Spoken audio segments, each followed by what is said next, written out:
Halo semuanya, kembali lagi bersama saya Wa Arun. Di bagian sebelumnya Tangsan dan kawan-kawan membagikan hasil dari penjualan perburuan monster. Kemudian mereka pun pergi ke toko akademi demi membeli sesuatu yang bisa membantu kultivasi.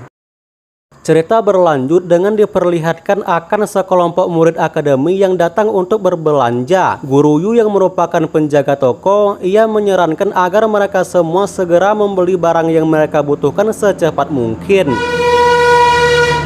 Khawatir kalau kelompok lain kembali dari perburuan dan mengambil barang-barang tersebut. Tangsan tersenyum saat melihat trik marketing Guru Yu yang terkesan memaksa. Ia menyadari bahwa timnya ini meskipun memiliki Dubai yang kurang dalam hal bertarung, tetapi dipimpin oleh Wu Bingji yang sudah mencapai tingkat 6. Dengan keunikan dan kemampuan 4 anak yang lainnya, tim mereka adalah yang terkuat dibanding tim yang lainnya. Tangsan yang sudah menyiapkan daftar barang yang ia ingin beli, ia menyerahkan barang-barang tersebut kepada Guru Yu. Guru Yu seketika terheran dengan pilihan Tangsan. Buah tendon naga memang bermanfaat, namun tak dapat dipungkiri masih banyak barang yang berharga di toko ini. Tangsan pun berbincang dengan Guru Yu mengenai rencananya memanfaatkan dua material langka, yaitu batu hitam dan emas nipel. Tangsan berencana membuat senjata dengan menyematkan bilah anginnya ke dalam senjata untuk meningkatkan kekuatan serangan. Batu hitam yang meski tidak istimewa selain kekerasannya, namun harganya jauh lebih murah. Oleh karena itu, ia berencana akan membeli banyak batu hitam sebagai bahan percobaan. Sementara emas nipel yang mahal hanya akan dibeli sedikit untuk uji coba. Rencana pembuatan senjata ini membuat Guru Yu sontak terkejut, mengingat emas nipel sangat mahal dan jarang digunakan untuk hal seperti itu. Total pembelian Tangsan menghabiskan 2 koin elemen dan 35 koin roh. Cukup mahal jika dihitung-hitung, namun bagi sultan muda seperti Tangsan, itu tetap merupakan harga yang mahal. Sementara itu, Dubai meminta saran ke Tangsan tentang apa yang sebaiknya ia beli. Sebelum menjawab, Tangsan menyarankan ke Cheng Zicheng agar membeli buah urat naga untuk memperkuat tubuhnya. Meski Cheng Zicheng sempat ragu karena harganya mahal, ia akhirnya memutuskan untuk membelinya setelah diyakinkan oleh Tangsan dan Wu Bingji. Di sisi lain, Wu Bingji sendiri memilih barang-barang yang dapat mendukung penguatan atribut es miliknya. Terakhir, Tangsan memberi saran ke Dubai dan Guli untuk membeli ramuan spiritual guna meningkatkan kekuatan mental mereka. Ia menekankan bahwa pentingnya hal itu untuk mempercepat pertumbuhan kekuatan mereka ke depannya. Setelah berbelanja, total pengeluaran tim Tangsan mencapai lebih dari 10 koin elemen, membuat Guru Yu sang penjaga toko menjadi sangat senang dengan transaksi itu dan bahkan mengantar mereka keluar dengan senyum ceria. Singkatnya, Tangsan dan kawan-kawan kembali ke kamar mereka dan segera mempersiapkan diri untuk menggunakan ramuan yang mereka beli. Demi keamanan, Tangsan menyimpan 2 sumber daya penting, yaitu emas nipel dan batu hitam.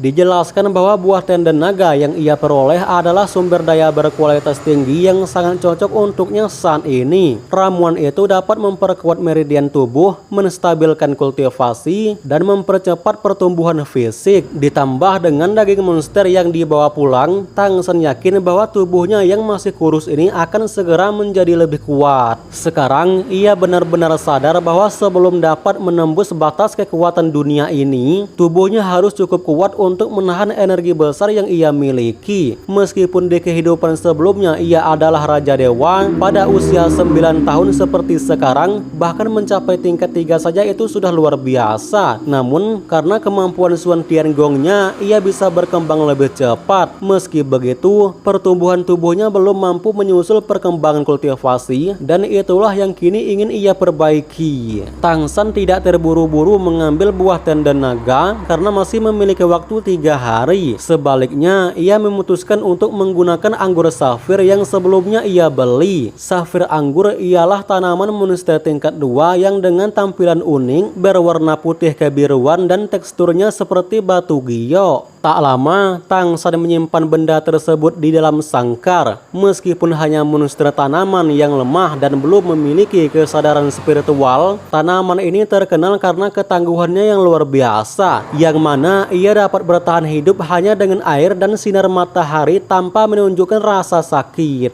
Tang San pun mengeluarkan pohon anggur safir dari sangkar yang begitu dilepaskan. Tanaman itu segera merespon dengan mencari sumber air. Namun Tang San segera mengendalikannya menggunakan angin dari gerakan tangannya. Pohon itu secara naluriah melilit tangan Tang San sebagai bentuk perlindungan diri. Meskipun tidak berbahaya secara aktif, namun sifat pembelitnya bisa mematikan bagi monster yang lemah. Kemudian Tang San mengaktifkan Xuan Tiangongnya yang membuat pohon anggur safir itu langsung kehilangan kekuatannya, layu dan akhirnya hancur menjadi debu. Tang San memejamkan mata, merasakan kekuatan dari tanaman tersebut yang meresap ke tubuhnya. Meskipun merupakan barang termurah dari tempat yang ia beli, anggur safir tersebut memiliki kekuatan garis keturunan yang sangat langka. Dan dengan hati-hati, Tang San menempatkan merek ini sebagai jejak keenam di tubuhnya. Meskipun tampak kecil dan tidak mencolok dibandingkan 5 jejak lainnya, cahaya lembut dari merek rotan safir itu memunculkan senyum kegembiraan di wajah Tang San. Ia tahu bahwa meski lemah, kekuatan dari potensi rotan safir itu akan sangat berguna di masa depan. Dengan demikian, ini adalah garis keturunan keenam Tang San yang satu-satunya berasal dari jenis tanaman. Cahaya di matanya memantulkan emosi yang rumit, mengingatkannya dengan kehidupan masa lalunya di benua Doluo. Seperti yang kita tahu bahwa di kehidupan sebelumnya, Tang San memiliki 2 roh pelindung, yaitu palu hautian dan rumput biru perak. Ketika dia melihat dan merasakan rotan safir ini, hatinya seketika bergetar. Alasannya karena aroma dan energi tanaman ini begitu mirip dengan rumput biru perak. Namun karena teringat dengan kekuatannya di masa lalu, dirinya malah teringat pula dengan Xiao Wu. Sementara Tang San melanjutkan meditasi, Xin beralih dengan diperlihatkan sepertiga siswa yang pergi latihan.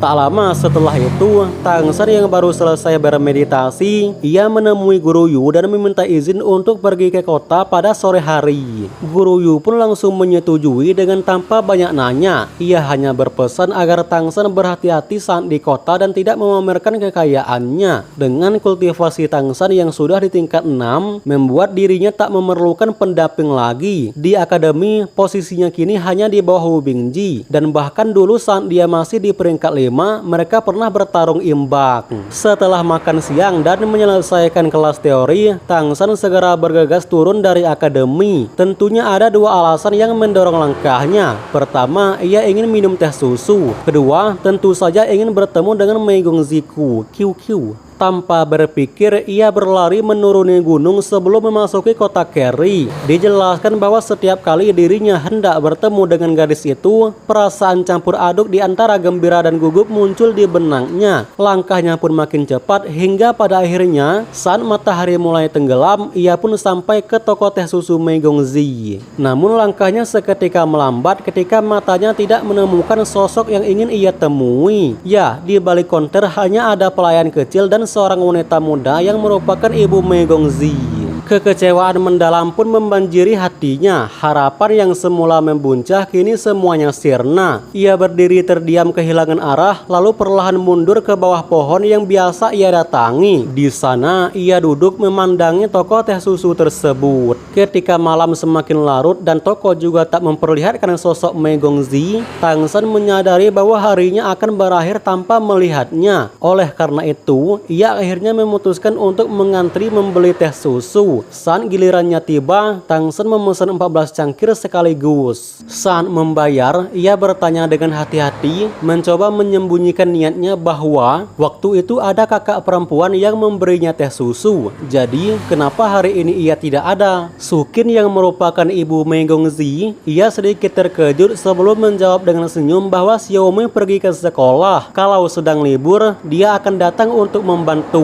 Jawaban itu membuat hati Tang San sedikit lega sekaligus penasaran karena siapa sangka Mei Gongzi bersekolah di benua yang kacau ini. Meski banyak pertanyaan yang berkecamuk di benaknya, Tang San memutuskan tak bertanya lebih jauh. Dengan 2 kantong besar berisi teh susu di tangan, ia berjalan pulang sembari memikirkan Mei Gongzi.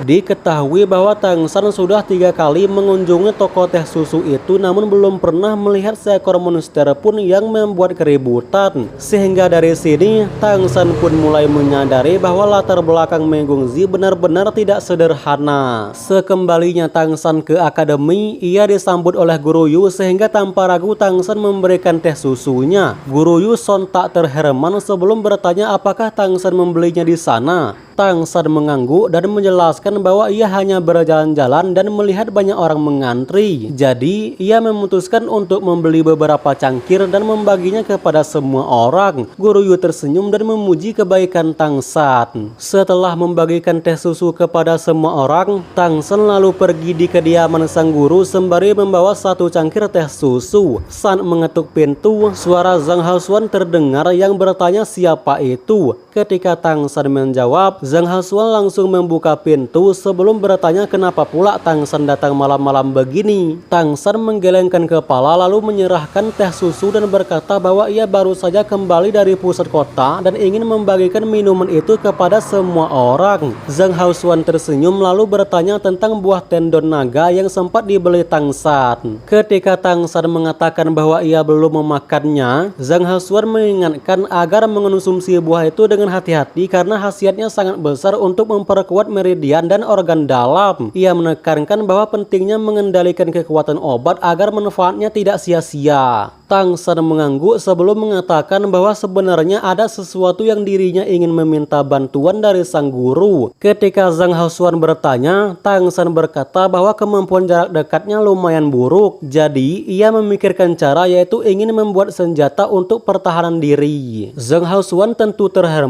sebelum bertanya senjata seperti apa yang Tang San maksud. Bukannya menjawab, Tang San hanya berkata bahwa dirinya menginginkan sebuah palu. Zhang Haosuan pun menyarankan agar Tang San pergi ke sebuah bengkel dan menempa palu sendiri. Nah, bagian kedepannya nanti Tang San akan bikin senjata rahasia tersembunyi coy, yang tentunya lebih kuat dari yang ia ciptakan saat di benua dulu. Nah itu. Oke lah, saya Urung pamit dan sampai jumpa di video selanjutnya. Adios.